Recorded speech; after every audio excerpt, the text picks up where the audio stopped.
Halo anak-anak, kali ini kita akan mempelajari materi sistem reproduksi pada manusia bersama dengan ibu kita. Bagaimana kita bisa ada di dunia ini? Berapa lama kita ada dalam kandungan ibu? Untuk memahaminya, ayo kita pelajari bab ini dengan penuh semangat. Kita wajib bersyukur kepada Tuhan karena diberi kesempatan untuk lahir di dunia. Pada awalnya, manusia berasal dari satu sel.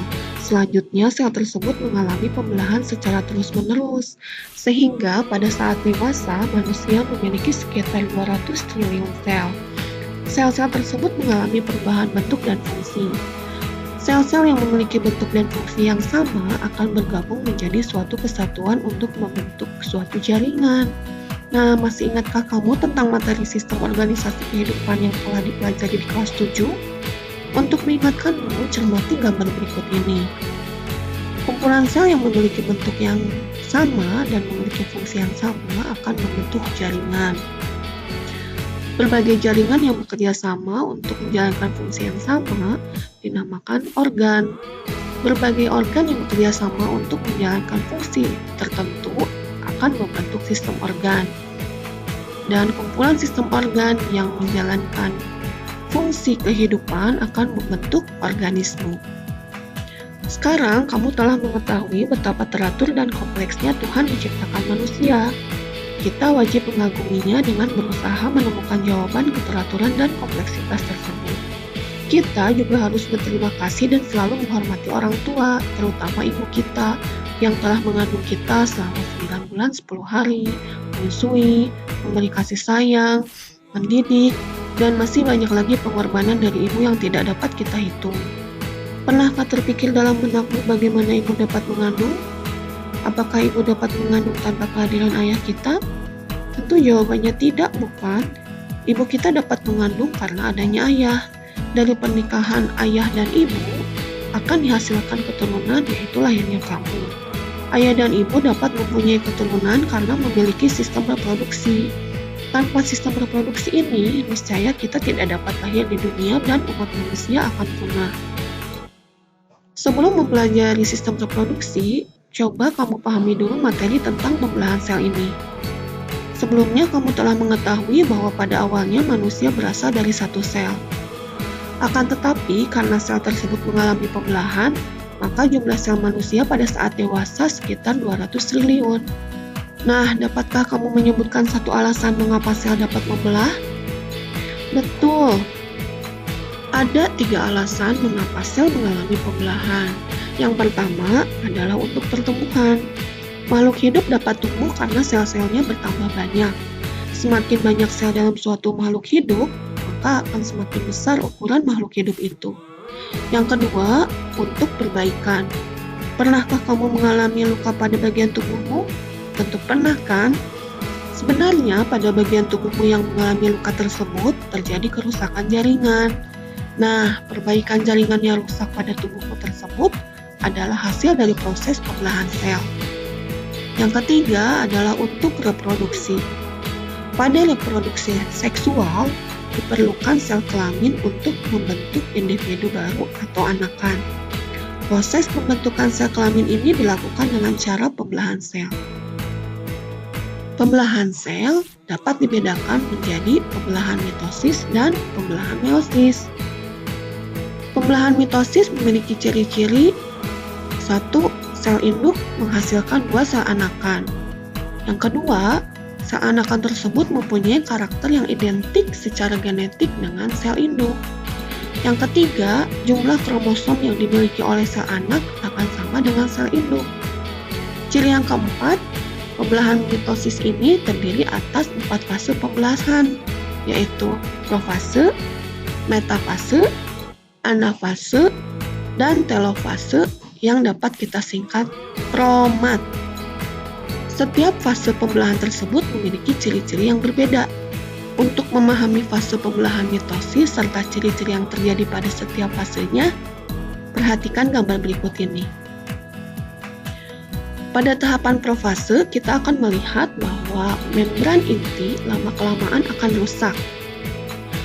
Di dalam membran inti, ada benang-benang yang tipis yang dinamakan sebagai kromatin lama-kelamaan akan memendek dan menebal menjadi kromosom. Kromosom kemudian akan menyalin menjadi kromatid. Di luar membran inti kita akan melihat adanya pembentukan benang-benang gelendong yang keluar dari sentrosom. Pada fase metafase kita akan melihat kromatid akan berjejer pada bidang pembelahan. Kromatid ini dipegang oleh benang-benang gelendong yang keluar dari sentrosom. Pada fase anafase kita dapat menyaksikan bahwa kromatid saudara dari setiap pasangan itu akan memisah menuju kutub-kutub yang berlawanan, sehingga di akhir anafase kedua kutub sel di sebelah kiri atau kanan itu memiliki kromosom yang jumlahnya sama. Dan di fase terakhir yaitu telofase kita akan melihat bahwa membran inti itu akan mulai bergabung sehingga terbentuk kembali. Kita juga akan menyaksikan kromosom akan menipis dan memanjang menjadi kromatid. Ingat ya, kromatin bukan kromatid. Nah, di bagian tengah kita akan melihat adanya cincin pembelahan, kemudian terbentuklah lekukan yang lama-kelamaan akan semakin mendalam sehingga nanti akan terbentuk dua sel anakan yang memiliki jumlah kromatin yang sama dengan jumlah kromatin sel induknya. Sedangkan pada pembelahan meiosis terdapat ciri-ciri sebagai berikut. Yang pertama, sel induk menghasilkan 4 sel anakan. Yang kedua, sel anakan memiliki sifat yang berbeda dengan sel induk. Ciri yang ketiga, masing-masing sel anakan hanya memiliki separuh dari jumlah kromosom sel induk. Dan ciri yang keempat, pada pembelahan meiosis ini ada 2 tingkat pembelahan, yaitu meiosis 1 dan meiosis 2. Meskipun demikian, fase-fase pembelahan meiosis 2 ini sama dengan fase pembelahan pada pembelahan mitosis. Agar kamu dapat dengan mudah memahami fase-fase pembelahan meiosis, yuk perhatikan gambar berikut ini. Pada profase 1, kita dapat melihat membran inti mulai rusak menjadi bagian-bagian kecil, kemudian akan terbentuk benang-benang pembelahan atau benang-benang gelendong. Kromatin akan memendek dan menebal membentuk kromosom. Kemudian kromosom itu akan menyalin diri membentuk kromatid. Nah, karena di dalam sel itu penuh dengan kromatid, kromatidnya saling berdesak-desakan sehingga memungkinkan terjadinya pertukaran bagian dari kromatid. Proses ini dinamakan pindah silang.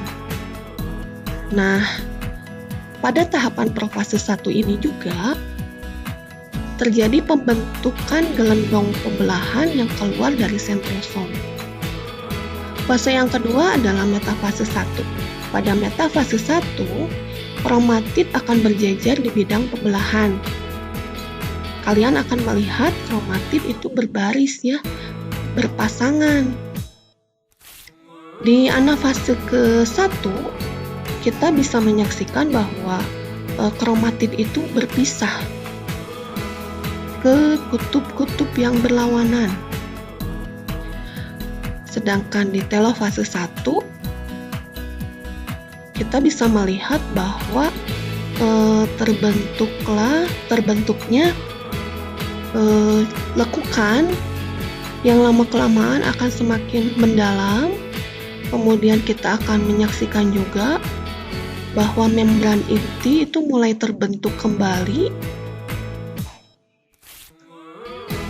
dan kita akan melihat bahwa kromosom itu akan kembali menipis dan memanjang menjadi kromatin. Di telofase ini akan dihasilkan 2 sel anakan. Selanjutnya beralih ke profase 2. Pada profase 2, membran inti akan mulai rusak menjadi bagian-bagian kecil, kemudian terbentuklah gelandang pembelahan dari sentrosom.